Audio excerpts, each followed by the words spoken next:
Okay, here today on Frankie's Record Shop, I am actually going to do a full episode for you, as opposed to my regular shorts that I've been doing lately, or rather been lazy about not doing a full episode. So I'm going to do one just because I've been listening to a lot of my records lately. I've been going through lots of things in my collection, lots of various styles of music, stuff I have. I'm going to talk about it now. Let's start with this is a 1976, I believe.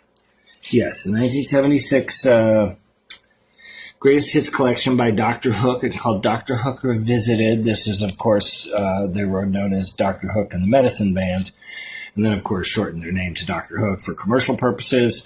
This has all their early commercial successes on it. The kind of music they play is a kind of it's like country rock, got some blues in there, folk influence, very funky, very satirical lyrically. The author Shel Silverstein wrote a lot of their songs for them, which are incredibly satirical, like Freaking Out the Freakers Ball, which has some pretty cutting edge references for the time and for now, actually. I think if there's a lot of young people who heard that song right now, they would be running out the door screaming in horror. But I don't think that they would understand the humor that was being employed or the time period in which the music was made. So anyways, that being said, I really actually like this record a lot. I think it's a really cool representation of a type of music and a style of something that I don't think could have existed any time outside the 1970s, which is why they probably lost out on popularity in the 80s, because what they were doing was no longer needed in the culture.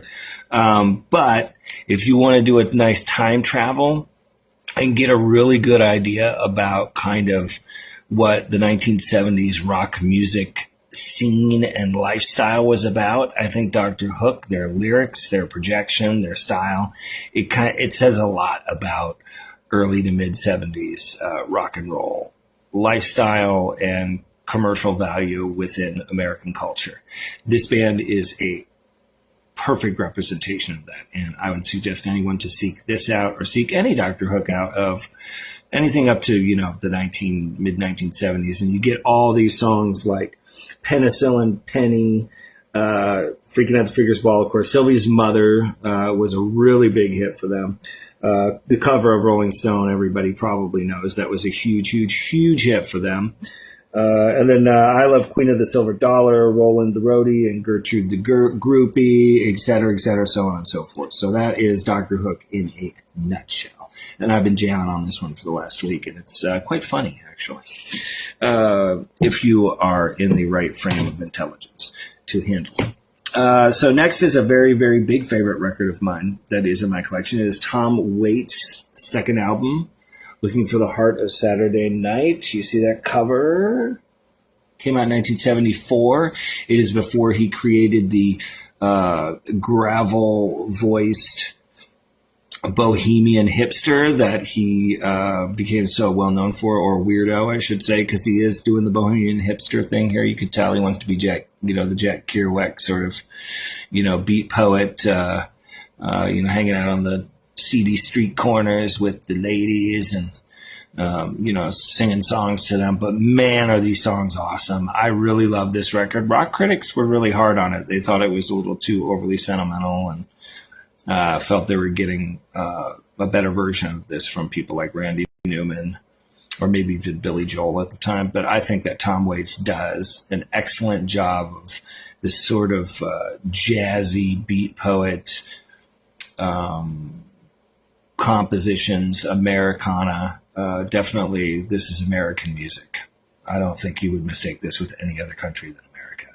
And certainly it's very LA, very West Coast in its vibe as well. I love this record to death. I love every song on it. Semi-Sweet, Shiver Me Timbers, Looking for the Heart of Saturday Night, Fumbling with the Blues. I mean, it just goes on and on. I love this record. I urge anyone who loves great songwriting and piano playing to get into this. This is a great 1970s vibe.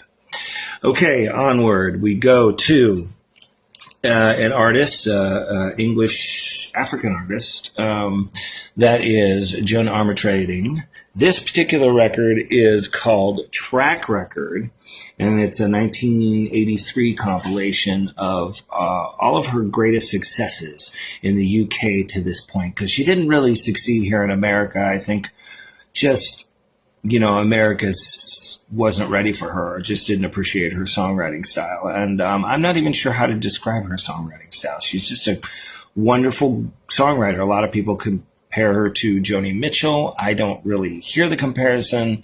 Some say she's a precursor to Tracy Chapman. I can see that a little bit in the visual side of it, but maybe some of the songwriting too. But she's got a really eclectic, unique style of songwriting. She can go from very, very quiet, soft stuff to really bombastic stuff, particularly on her album The Key, which contains the song I Love It When You Call Me Names, which is like just a cool hard rock song. And the lyrics are amazing. And she's just a really good songwriter. And I think that everybody would be better off if they had at least one Joan Armatrading song in their ears at all times. All right, that's her. Okay, next we are moving on to a group, I believe San Francisco group, or maybe LA. I get them confused because I'm not a strict music historian in that way. I'm sure I've read the facts at some point. I know one of the facts being David Lindley, famed sideman for Jackson Browne and many others in the 1970s, comes from this band Kaleidoscope.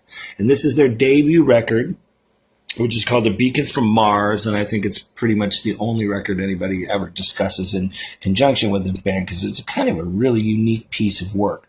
I'm not fully sold on it as something that I think I want to enjoy listening to all the time, but when I do put it on, much like when I put on a jazz record, it's a full-on auditory experience that you entrench yourself in, and it's really kind of hard to describe because it really lives in the spaces of its era, which is the late 1960s, and a lot of psychedelia. There's a lot of Eastern Indian influence on there. There's a lot of almost Celtic folk kind of song stylings on here too, mixed with, West Coast folk rock and a little bit of country in there. It's a fascinating musical experiment, shall we say. And I think that anybody who is just a huge fan of psychedelic music will absolutely love this record, or at least get something out of it that they will love.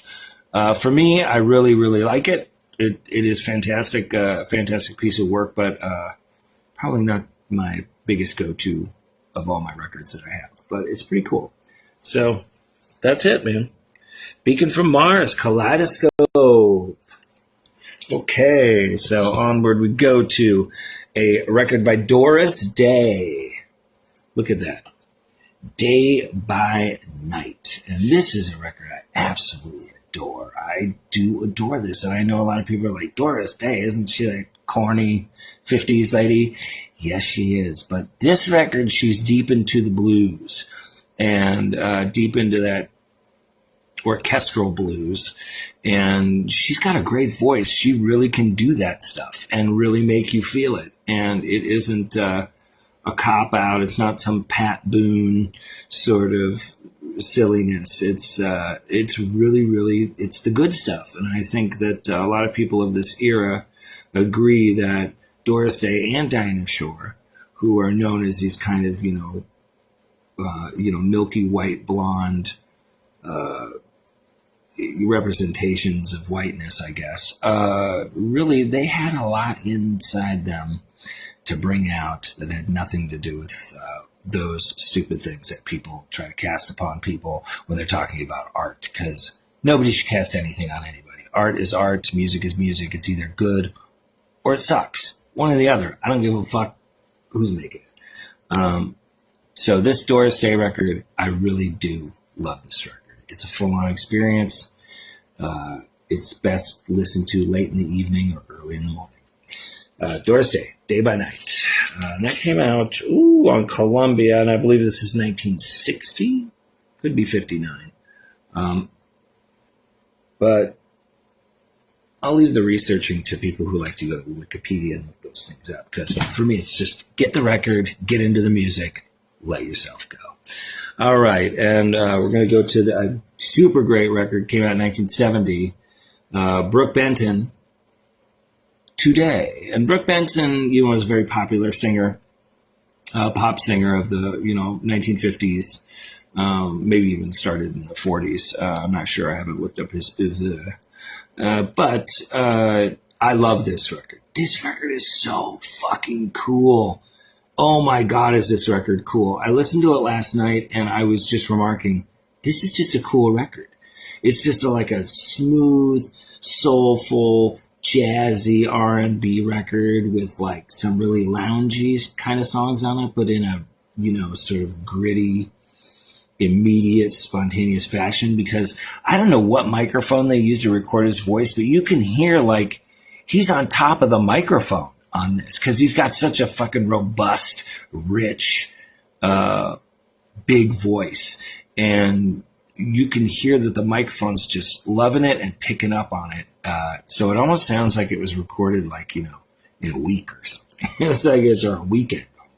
It's just a really cool record. It does contain one of his very biggest hits called Rainy Night in Georgia, written by Tony Joe White. And that song is just guts me every time I listen to it. And I can listen to that song up to probably 8 times in a row and still get more out of it each time. That's how great that song and Brooke Benton's performance of it. Brooke Benton, Today. Plus, there's tons of other stuff on here like, oh man, his version of My Way, by the way. The Frank Sinatra, famous Frank Sinatra song, My Way. You got to hear his version of My Way because it's done in a different tempo with a different flavor, different flair. And it really made me feel like I would love to cover that song the way he sings it.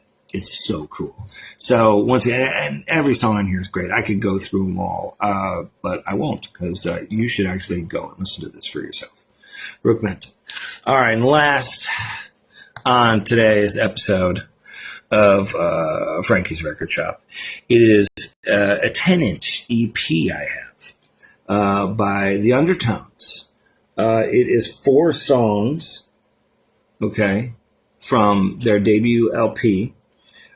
Teenage Kicks, Get Over You, Jimmy Jimmy, and Here Comes the Summer. And to have these on 10-inch, just those 4 songs popping on a 10-inch is super, super cool. It just sounds really bright and thick and big, and you just turn it up and you're like, CDs, digital files will never, ever capture the electricity of listening to a record like this, especially a record like Teenage Kicks at full volume on vinyl.